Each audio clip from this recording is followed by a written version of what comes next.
가족들도 만나고 또 중요한 우리의 기쁨이 있죠. 기대함에 또 소득이 여러분들에게 많이 있었나요? 네, 세뱃돈 많이 받았어요? 많이 받았어요? 뭐라고요? 뺏겼어요. 누구한테 뺏겼어요? 엄마한테 뺏긴 게 아니고 엄마에게 맡긴 거지. 맡긴 거야. 엄마가 잘 보관했다가 너 크면 주실 거야. 네. 줄 거야. 죽을 때 준다고? 나 아니야. 곧 주실 거야. 그래서 네, 믿어야지. 너 엄마를 불신하면 어떡하니? 네. 우리 또 지난주 온라인으로 또 예배 드리고 또 가족들과 또 함께 또 즐거운 시간들을 보냈을 것 같은데요. 또 2주 만에 이렇게 얼굴 봅니다. 2주 만에 보니까 지난주에 여러분들이 느껴지지 않았던 생기가 느껴져요. 분명 지지난주에 여러분들은 뭔가 마른 뼈들에 같이 죽은 골짜리에 되게 생명이 없는 사람들처럼 보였는데 오늘 되게 여러분들의 활기가 시끌시끌하는 거 보니까 목사님들 덩달아 힘이 나고 좋아요. 우리 옆 사람들 보고서 인사 한번 하겠습니다. 옆 사람들 보고서 우리 한 번 더 새해 우리는 2번 인사하잖아요. 새해에 복 많이 누리세요. 이렇게 인사하세요. 새해 복 많이 누리세요. 네, 한 번 더 인사하겠습니다. 우리 한 번 더 인사할게요. 뒤에 보고 옆에 보고 야 우리 새해엔 좀 친해지자. 새해 좀 더 친해지자. 새해 좀 더 친해지자. 네. 또 오늘 온라인으로 예배드리는 친구들 있습니다. 우리 소담이랑 은민이랑 그리고 예준이랑 또 누가 있더라? 네. 소담이, 예준이 내가 외워왔는데, 네, 은민이, 네, 연재, 네, 이렇게 4명, 네, 우리 4명 친구들 집에서 예배 드리고 있는데요. 침대에 누워 있다면 얼른 일어나서, 네, 빨리 앉으세요. 다 보인다. 그래서 빨리 앉아서 이따가 그래서 목사님이 온라인 예배 참여율 높일 수 있는 방법 뭘까를 고민하다가 이제 앞으로는 온라인 예배 드리는 친구들에게 실시간으로 질문을 던지려고 합니다. 그래서 여러분은 줌으로 채팅으로 답글을 달고 목사님은 여러분에게 질문을 던져서 여러분들의 어떤 예배 참여도를 한번 높여보려고 생각하고 있으니까 지금 바짝 긴장하면서 설교를 함께 들어주시면 좋겠습니다. 우리가 사도행전 계속 묵상하고 있는데요. 오늘 말씀의 주제는 오늘 설교 제목처럼 방언이에요. 방언. 여러분 방언이 뭔지 알아요? 오, 맞아요. 자, 그러면 방언, 사투리 할 수 있다? 자, 자기는 그럼 너희 사투리 다 표준어 쓰는 거야? 다 표준어? 네. 맞아요. 그런 방언, 이제 우리가 사투리라고 하죠. 그것도 방언이라고 하고 또 하나의 방언이 있죠. 우리가 기독교에서 말하는, 교회에서 말하는 방언이 뭔지 몰라? 방언이 뭔지 안다? 주님, 큰일 났어요. 예상치 못한 결과. 잠깐만. 쌤들은 다 알죠? 쌤들 방언 아시죠? 쌤들 중에 방언이 모르겠다. 영어로 설명해 드려요? 네. 스트레인지 랭귀지 뭐 이런 게. 방언 여러분 애들 당황해. 틴즈 방언이 뭔지 안다. 이한이만 알고. 없어? 저 하울링 나요. 저 정분했는데 어떡하지? 잠깐만. 어디부터 설명해야 되지? 그러면 이런 거. 엄마랑 같이 기도하러 갔는데 엄마가 옆에서 기도하다 갑자기 라라라라라라 이렇게 기도하는 걸 봤다. 오, 다현이 엄마 아빠. 할머니. 엄마 아빠 아니고 할머니. 또 친가 쪽에서는 방언을 다 하시고. 나머지 못 봤어? 우리 네, 매우 당황스러운데 2주 뒤에 여러분에게 방언의 무엇인지를 경험할 수 있게 수련회에서 우리 오늘 선생님들께서 무릎 꿇고 오늘 기도하도록 방언의 은사가 이루기를 기도하겠습니다. 큰일 났네요. 네, 여러분, 네, 진정하세요. 네, 매우 당황스러운 저도, 네, 목사님도 당황스럽고 여러분도 당황스럽고 불과 한 4, 5년 전만 해도 그래도 다 알았는데 청소년들이랑 얘기하면 네, 저도 세대 차이의 격세지감을 느낍니다. 방언에 대해서 제가 설명을 할게요. 방언은 쉽게 말해서 이제 사전적으로 정의하면 뭐냐면 이전에는 존재하지 않은 언어를 방언이라고 해요. 혹은 사람의 노력으로 배울 수 없는 언어를 성경에서 우리는 방언이라고 합니다. 그래서 아까 말한 것처럼 막 기도하는데 막 아라라라라라라라라라라라 이렇게 기도하는 거 이렇게 뭔가 무슨 말인지 모르는 우리나라 언어 아니잖아. 어디나 다른 나라 언어도 아닌 그런 언어를 방언이라고 해요, 석준아. 방언 뭐라고, 석준아? 너 방언 할 줄 알아, 몰라? 할 줄 알아, 몰라? 뭐 아는 거야, 모르는 거야? 네. 아는 건지도 모르겠고 모르는 건지도 모르겠는 상태. 그래서 야, 방언 이런 걸 방언이라고 해요. 쉽게. 그러니까 외부적으로 느껴지는 그런 거 방언이라고 하는데 방언은 여러 가지의 그 은사 중에 하나입니다. 우리가 성령을 받았을 때 받게 되는 여러 가지 은사. 뭐 은사에는 병고침의 은사도 있고, 그 다음에 예언의 은사도 있고, 근데 그 중에 방언의 은사도 있어요. 그래서 이런 방언의 은사를 예전에 우리 쌤들 중에 방언을 하실 수 있는 쌤 한번 손 들어 주시겠어요? 방언을 할 수 있다? 네. 저기 뒤에 계시고, 네, 승철 쌤 성령이 부족하시고, 또 뒤에 세진 쌤 방언 못 하시 방언. 네. 성민 쌤 방언. 네. 우리 이호철지 쌤 방언 못. 네. 너. 네, 여기 있어. 네. 우리 찬양 우리 성령의 사람이신데 방언이요. 네. 뵙습니다. 네. 네, 방언 이제 근데 대신에 방언을 그럼 구회 기도는 해 보셨잖아요. 청소년 때 이렇게 수련회 가면 항상 시키고 했잖아요. 그래서 오늘 매우 당황스러운데 제가 맞아요. 우리 높은 뜻은 약간 그럴 수 있죠. 네. 어릴 때 쌤들은 경험이 다 있으실 거예요. 수련회를 가면요, 기도를 이제 하잖아. 우리 여름에 기도회 수련회 때 했잖아요. 기도회 할 때 특별히 뭘 놓고 많이 기도하냐면 방언의 은사를 받기를 가지고 기도를 많이 해요. 왜냐하면 아까 말한 것처럼 방언이라고 하는 게 성령을 받았다는 거에 대표적으로 인식되는 은사 중에 하나인 거예요. 근데 물론 문제는 있었어요. 어떤 문제가 있냐면 너무 방언만 하는 거예요.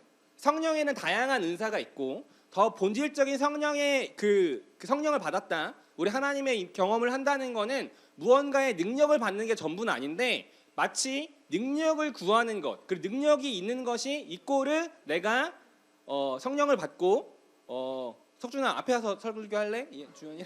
그래서 얘기하고 싶으면 일로 오라고. 그래서 네, 목사님 잠깐 얘기할게. 그래서 까먹었잖아. 저 어디까지.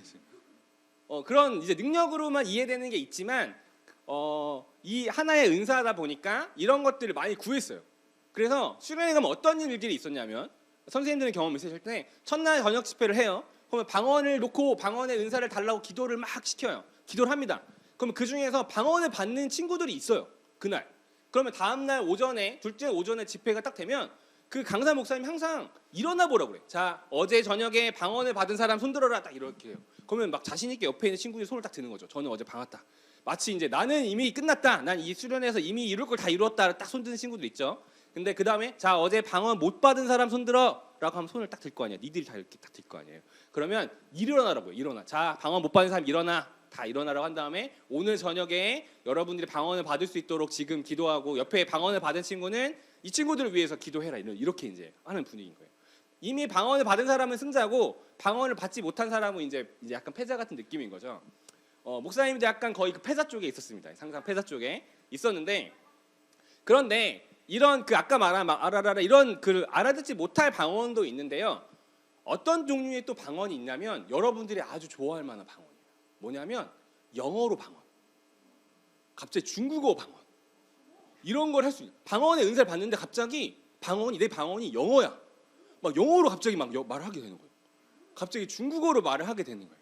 이런 방언을 받았다는 그런 소문들이 예전에 많이 있었어요. 근데 실제로 내 옆에 그런 사람은 못 받긴 했는데, 어쨌든 그런 방언의 은사로 영어를 방언으로 받는다, 뭐 이런 거에 대한 그 이야기들을 이제 들어왔습니다. 그래서 목사님도 항상 기도할 때 방언을 위에 놓고 기도했는데, 그 중에서도 하나님 제발 방언을 주세요. 근데 기왕이면 은사를 주실 거면 영어로 방언을 주세요라고 기도를 많이 했어요. 물론 그 방언을 받지 못했습니다. 네, 그래서 우리 세진 쌤은 이미 받으셨어요. 영어 방언을 하실 수 있잖아요, 그죠? 우리 뒤에 성윤 쌤도 영어로 이제 하실 수 있는데, 여러분 이런 이제 방언이란 은사가 있습니다. 근데 아까 말한 방언에도 종류가 있는데, 다른 외국어로 하는 방언, 영어 방언, 중국어 방언, 이런 방언에 대한 성경적인 근거의 내용이 어디 있냐면 오늘 본문에 있어요. 사도행전 2장 오늘 본 말씀에 보면 그런 이제 다른 언어로 다른 사람들이 알아듣지 못하는 그 외국 사람들이 있는 상태에서 그들의 언어로 유대인들이 성령을 받은 그들이 이야기하기 시작했다라는 이야기가 오늘 사도행전 2장에 기록되어 있습니다. 여러분 영어로 방언하게 되면 어떨 것 같아요? 너무 좋죠. 영어 공부 안 해도 되는 거야. 이제 영어로 갑자기 오늘 은사를 받고 이번 수련회 때 너희가 영어의 방언의 은사를 받으면 영어 공부 안 해도 되잖아, 그렇지? 근데 그 어떤 언어가 됐든 방언이라는 은사가 있는데 여러분이 방언이라는 은사를 왜 구할까요? 왜 받아야 할까요? 하나님은 반대로 만약에 그게 실제로 영어든 중국어든 여러분이 하나님을 신실하게 믿고 막 뜨겁게 기도했는데 영어로 할 수 있는 은사를 준 거야, 시은이에게. 왜 줄까? 하나님은 그냥 너 나 너무 사랑하니까 그래, 너 영어 잘하고 싶니? 자, 선물로 영어 해라. 자, 소윤이 뭐 하고 싶어? 무슨 언어 하고? 중국어, 일본어, 영어 선택해. 영어, 자, 영어 선물로. 자, 이런 건 아닐 거 아니에요. 하나님이 왜 방언이라고 하는 언어를 은사로 우리에게 주실까요? 그 이유는요, 올해 우리의 주제에 있어요. 방언을 주시는 그 목적은요, 바로 우리 올해 주제가 뭐예요? 커넥트에 있습니다. 연결. 그쵸? 영어 은사 받았네 이미. 방언 은사 받았어. 그 창세기 11장에 보면 그 바벨탑 사건이 나옵니다. 여러분 다 알죠? 창세기 11장 1절에 보면 이런 말씀이 나와요. 말씀 넘겨주세요. 처음에 세상에는 언어가 하나뿐이어서 모두가 같은 말을 썼다라는 그 말씀이죠. 바벨탑 사건이 일어나는 그 시기에는 모두가 하나의 언어를 썼대요. 너무 좋죠? 그 당시에는 영어로 공부할 필요가 없고 중국어로 공부할 필요가 없는 거예요. 모두가 같은 언어를 썼으니까 얼마나 좋아요. 그런데 문제가 생긴 거죠. 그 시나이 평지라는 곳에 모여있던 사람들이 이렇게 이야기합니다. 자, 넘겨주세요. 자, 도시를 세우고 그 안에 탑을 쌓고서 탑 꼭대기가 하늘에 닿게 하여 우리의 이름을 날리고 온 땅 위에 흩어지지 말게 하자. 이렇게 말하기 시작한 거예요. 뭐냐면 우리가 하늘까지 우리의 힘으로 탑을 높게 쌓다는 거는 하나님의 권위까지 우리 스스로 올라가자라는 그 의미인 거예요. 그러니까 그렇게 되니까 이 모습을 하나님은 이렇게 말씀합니다. 넘겨주시면 이렇게 말씀합니다. 7절에 보면 그들이 거기에서 하는 말을 뒤섞어서 그들이 서로 알아듣지 못하게 하자. 하나님 이렇게 이야기하는 거예요.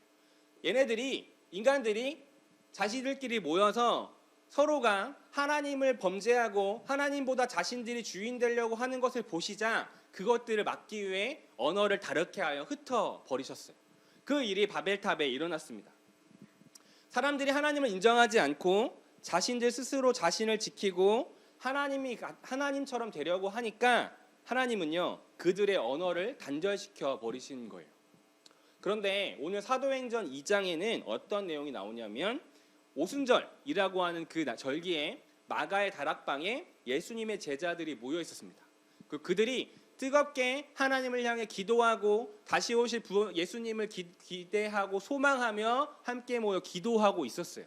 그러자 오늘의 그 1절 2절의 말씀처럼 하나님의 성령이 불의 혀같이 그들에게 임하는 사건이 일어납니다. 그리고 그 결과로 그들은 방언이라고 하는 은사를 받게 된 거죠.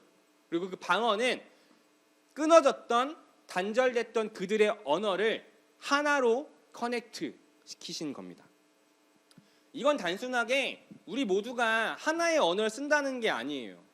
우리 모두 이제부터는 전 세계가 다 영어로 말하자, 다 한국어로 말하자, 그런 하나의 어떤 물리적인 언어로 말한다는 의미가 아닙니다. 그 넘어서의 일인 거죠. 그 넘어서의 일. 서로가 말을 알아듣게 되었다는 것은 서로가 연결되었다라는 것을 의미하는 거예요. 다시 그들이 하나님을 주인 삼은 그 가운데 하나 되었다. 하나의 공동체가 되었다라는 것을 하나님의 백성이 되었다라는 것을 의미합니다. 자, 여러분, 우리는 같은 언어를 사용해요, 그죠? 여기다 한국말 쓰죠. 저 한국말 잘 못해요 하는 사람 있어요? 저 영어가 편해 없죠? 다 한국말을 씁니다. 그런데 여러분은 서로의 말을 잘 알아듣나요? 여러분은 서로가 연결되어 있다고 느끼나요?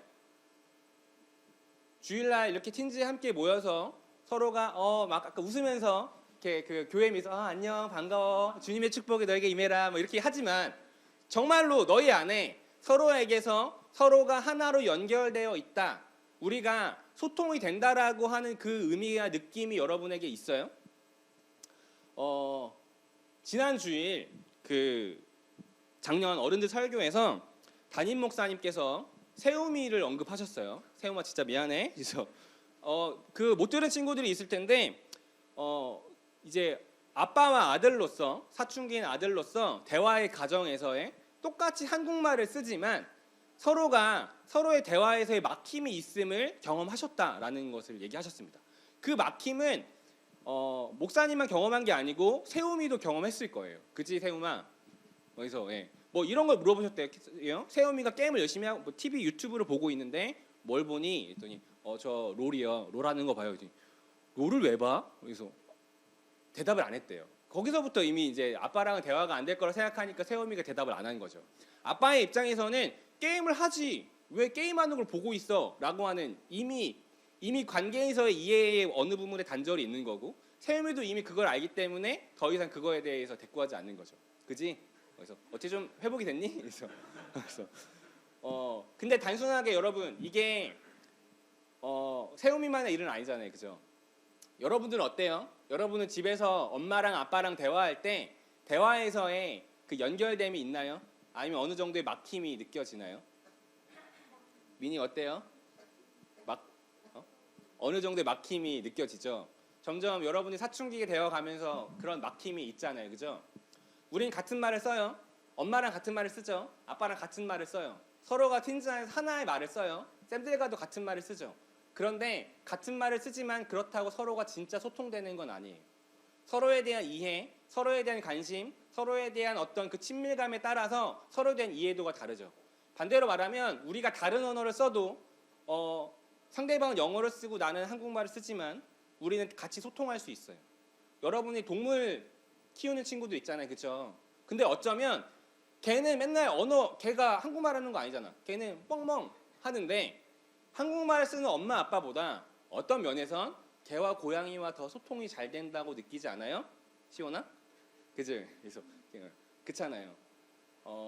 여기서 말하는 그 방언 커넥트 된다, 하나의 언어를 쓴다라고 하는 그 의미는 단순히 모두가 한국말을 하게 된다, 영어를 하게 된다라는 의미가 아니에요. 그 넘어서 우리가 서로와 서로의 이해할 수 있는 막혀있던 담들이 무너지고 서로가 서로를 소통하게 되었다라고 하는 의미입니다.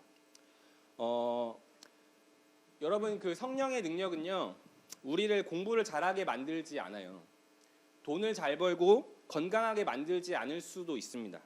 그런데 성령의 능력의 분명한 사건은요, 분명한 능력은 우리를 하나 되게 합니다. 서로의 언어를 이해하고 알아듣게 해요. 작년에 연말에 한 집사님께서 저한테 이런 질문을 하셨어요. 목사님은 내년에 틴즈누리에 대한 어떤 비전과 그 계획 혹은 이루었으면 하는 바람이 있으신가요? 라고 물어보셨어요. 근데 그 자리에서 제가 금방 대답을 못 드렸었는데 그 질문이 이제 저에게 연말부터 지금까지 계속해서 이제 항상 따라옵니다. 근데 그리고 그거에 대한 답을 스스로가 정했어요. 특별히 올해 사도행전을 묵상하면서 정했어요. 저의 틴즈누리에 대한 올해의 비전, 바램은 하나예요. 부흥입니다. 제가 말하는 부흥은 틴즈누리가 지금 40명, 60명 나오는데 100명 되는 부흥을 말하는 게 아니에요. 지금에 일어났던 그 성령의 역사 같은 그 성령의 역사가 우리에게 일어나서 여러분 가운데 서로의 커넥트 되는 그 부흥이 우리에게 있기를 목사님은 올해 꿈꿉니다. 요즘에 자주 듣는 질문들이 있어요. 자주 들어오는 고민들이 뭐냐면 목사님 저 틴즈누리 가는데 외로워요. 저 가면 친구도 없고 저 그냥 집에서 온라인으로 예배드리고 싶어요. 부모님들이 이런 고민들을 해오세요. 우리 애가 꼭 굳이 예배를 가서 드려야 되냐? 가면 친구도 없고 나는 가야 될 이유를 잘 모르겠다라는 이야기들을 많이 합니다. 여러분 분명히 얘기해주고 싶은 거 하나는 뭐냐면요. 나만 느끼는 거 아니야. 여기에 있는 애들이 다 똑같이 느끼고 있어. 여기에 오면 나 빼고 다 친해 보이지. 나 빼고 쟤네 친해 보이잖아. 쟤네도 똑같이 얘기해. 쟤네도 똑같이 너 누구랑 친해? 목사님 저 친한 애 없어요. 이렇게 얘기해. 모두가 다 똑같은 상황이에요. 너만 그런 게 아니라 다 그래. 근데 그게 목사님의 숙제고 목사님이 여러분 올해 같이 풀어보고 싶은 그 큰 십자가입니다. 근데 여러분 올해 우리 안에 그런 커넥팅이 일어나면 좋겠어요. 아니 일어나기를 원합니다. 그 부흥이 우리한테 일어나기를 목사님 꿈꿔요. 여러분의 안에 서로가 같은 언어를 쓰지만 진짜로 연결되는, 지금 뒤에 있는 석준이와 우리 진유처럼 저렇게 차라리 떠들고 장난쳐도 저렇게 교회 와서 여러분들이 정말 좋은 신앙의 친구들을 만나고 쌤들과도 그렇게 정말 그 신앙의 교제가 있고 궁극적으로 하나님과 진짜 커넥트되는 그 부흥이 우리 틴즈누리에게 있기를 목사님은 꿈꿉니다. 오늘 사도행전에 나온 것처럼 서로 알아들을 수 있는 언어를 우리가 사용하게 되기를 꿈꿉니다. 서로가 공감하고 이해하고 서로에게 하나님의 복음, 그 사랑을 전하는 언어를 우리가 함께 쓰게 되기를 원합니다. 그렇게 여러분의 그 10대 시절에 정말 좋은 신앙의 동역자, 친구들이 이 틴즈누리 안에 생겨나기를 목사님은 꿈꿉니다. 사랑하는 틴즈 쌤들, 우리 친구들, 우리가 이 부흥 함께 꿈꾸면 좋겠습니다. 여러분 정말 원하잖아요, 그렇죠? 여러분 교회 안에서 정말 함께하고 싶은 그 나와의 고민과 이야기를 나눌 친구들이 있기를 여러분도 다 원하잖아요, 그렇죠? 그 부흥이 여러분 함께 꿈꿨으면 좋겠습니다. 그렇게 함께 기도해주면 좋겠어요. 우리 안에 그런 틴즈누리 안에 올해 하나님 그런 부흥이 있게 해주시옵소서. 그렇게 함께 꿈꾸고 정말 올 한 해 2023년에 틴즈누리의 그 부흥이 경험되기를, 이루어지기를 함께 소망합니다. 아멘.